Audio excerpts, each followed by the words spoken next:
ന്യൂയോർക്കിൽ ചരിത്രം കുറിച്ച് സൊഹ്റാൻ മംദാനി ഖുറാനിൽ തൊട്ട് സത്യപ്രതിജ്ഞ ചെയ്തിരിക്കുകയാണ്.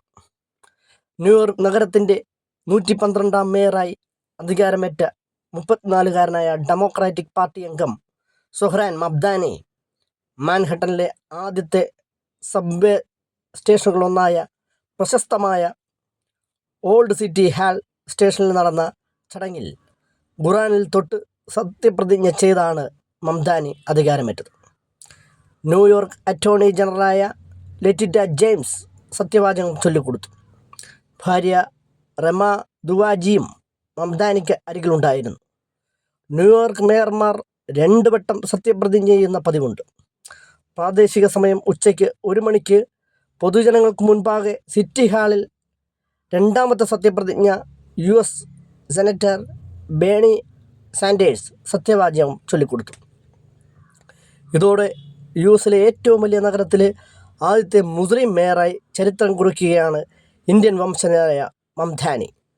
തൻ്റെ ജീവിതകാലത്തെ ഏറ്റവും വലിയ ബഹുമതിയും ആദരവുമാണിതെന്ന് മംദാനി പ്രതികരിച്ചിട്ടുണ്ട്. ഇന്ത്യയിൽ ജനിച്ചു വളർന്നവരാണ് അദ്ദേഹത്തിൻ്റെ മാതാപിതാക്കൾ. ചലച്ചിത്ര സംവിധായക മീര നായരുടെയും കൊളംബിയ സർവകലാശാല അധ്യാപകൻ മംദൂദ് മംദാനിയുടെയും മകനാണ് സൊഹ്റാൻ മംദാനി. 2018-ലാണ് അദ്ദേഹത്തിന് അമേരിക്കൻ പൗരത്വം ലഭിക്കുന്നത്. ന്യൂയോർക്ക് നഗരത്തിൻ്റെ പുതിയ മേയറായി ഡെമോക്രാറ്റിക് പാർട്ടി അംഗമായ സൊഹ്റാൻ മംദാനി ഖുറാനിൽ തൊട്ട് സത്യപ്രതിജ്ഞ ചെയ്യുമ്പോൾ ഇവിടെ ഇടതുപക്ഷ ഹാൻഡിൽ, ഇവിടെ ആ മംദാനിയുടെ ആ ഇടതുപക്ഷ അല്ലെങ്കിൽ ലെഫ്റ്റ് ഡെമോക്രാറ്റിക് കമ്മ്യൂണിസ്റ്റ് നേതാവ് എന്ന് അമേരിക്കയിലും ജയിച്ചു എന്ന പൊള്ളത്തരം കേരള മനസ്സാക്ഷിയുടെ മുന്നിലേക്ക് അവതരിപ്പിക്കുകയും അവിടെ മംദാനി സത്യപ്രതിജ്ഞ ചെയ്തത് കമ്മ്യൂണിസ്റ്റ് മാനിഫെസ്റ്റോയോ കാർൽ മാർക്സിൻ്റെ പടം വെച്ചോ അല്ല. അദ്ദേഹം പ്രവാചകനായ മുഹമ്മദ് നബി ഈ ലോകത്തിന് സംഭാവന നൽകിയ മഹത്തായ ഖുറാൻ എടുത്ത് ആണ് അദ്ദേഹം സത്യപ്രതിജ്ഞ ചെയ്തിരിക്കുന്നത്. ഇവിടുത്തെ കപടപക്ഷ ഇടതുപക്ഷ പുരോഗമന വേഷം ധരിച്ച വർഗീയവാദികളായ കമ്മ്യൂണിസ്റ്റുകൾ കേരളത്തിലും ലോകത്തിലും നടപ്പാക്കുന്ന കമ്മ്യൂണിസം പൊള്ളയായ ഒരു അസത്യപ്രചരണം മാത്രമാണ്.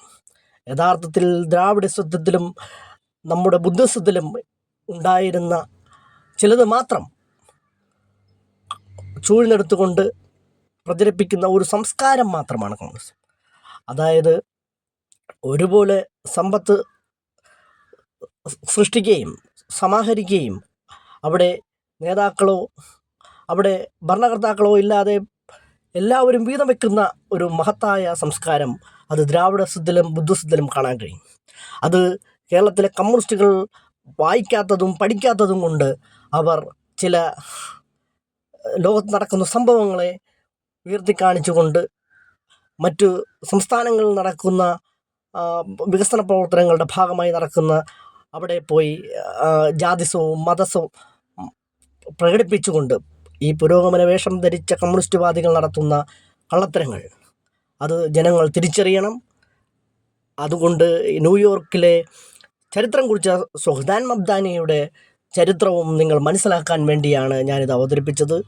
ലോകത്ത് ഇന്ന് കാണുന്ന സംസ്കാരം ഉടലെടുത്തത് ആദിമ വിഭാഗങ്ങളിലുണ്ടായിരുന്ന ആ ഒരു വീതം വെപ്പ് അല്ലെങ്കിൽ അവരുടെ കൂട്ടായ്മയിൽ അവർ എല്ലാവരെയും അംഗീകരിച്ചുകൊണ്ട് അവരുടെ സമ്പത്ത് ഒരിക്കൽ പോലും സ്വാർത്ഥതയ്ക്ക് വേണ്ടി ശേഖരിക്കാതെ വീതം വെച്ച് ജീവിച്ച ഒരു സംസ്കാരത്തിൽ ഇന്ത്യക്ക് പ്രാധാന്യമുണ്ട്, ദ്രാവിഡ ജനതയ്ക്ക് പ്രാധാന്യമുണ്ട്, ബുദ്ധിസത്തിൽ അത് കാണാൻ നമുക്ക് കഴിയും. അത്തരം സാഹചര്യങ്ങൾ ഇവിടെ നമ്മൾ മനസ്സിലാക്കണം. അതുപോലെ തന്നെ ഇവിടെ നമുക്ക് ബുദ്ധനെയും നമ്മുടെ ഇവിടെയുള്ള ദ്രാവിഡ ജനതയുടെ പൂർവ്വപിതാക്കന്മാരെയും തള്ളി പറഞ്ഞുകൊണ്ട് നടത്തുന്ന കാർൽ മാർക്സ് അന്ന് തൊഴിലാളികളുടെ പ്രശ്നങ്ങളെ മാത്രം ഉരുത്തിരിഞ്ഞ് പഠിച്ച കമ്മ്യൂണിസ്റ്റ് മാനിഫെസ്റ്റോ അത് മാർപ്പാപ്പയുടെ സംസ്കാരമാണ് കമ്മ്യൂണിസ്റ്റ് പ്രസ്ഥാനങ്ങൾ നമുക്ക് മുന്നിൽ അവതരിപ്പിക്കുന്നത്. മാർപ്പാപ്പ പറയുന്നത് ആണ് ലോകത്തെവിടെയും വാക്കുന്നത് പോലെ പാർട്ടി സെക്രട്ടറി പറയുന്ന ഒരു ഇതിൽ നിൽക്കുന്ന കുത്തകവൽക്കരണത്തിൻ്റെ കാഴ്ചപ്പാടാണ് കമ്മ്യൂണിസ്റ്റ് പാർട്ടി ഓഫ് മാർക്സിസത്തിൽ ഇന്ത്യയിലും ചൈനയിലും ലോകത്തെവിടെയായാലും നമുക്ക് കാണാൻ കഴിയുന്നത്. അതുകൊണ്ട് മംതാനി നമുക്ക് നൽകിയ ഈ സന്ദേശത്തിന് നന്ദി രേഖപ്പെടുത്തിക്കൊണ്ട് പുതുവത്സരം നിങ്ങൾക്ക് അനുഗ്രഹം ഉണ്ടാകട്ടെ എന്ന എൻ്റെ ഈ സന്ദേശം കൂടുതൽ മനസ്സിലാക്കുവാൻ നിങ്ങൾക്ക് കഴിയട്ടെ എന്ന് മനസ്സിലാക്കിക്കൊണ്ട് നിർത്തുന്നു. എല്ലാവർക്കും നല്ല ഒരു വർഷം ആശംസിക്കുന്നു.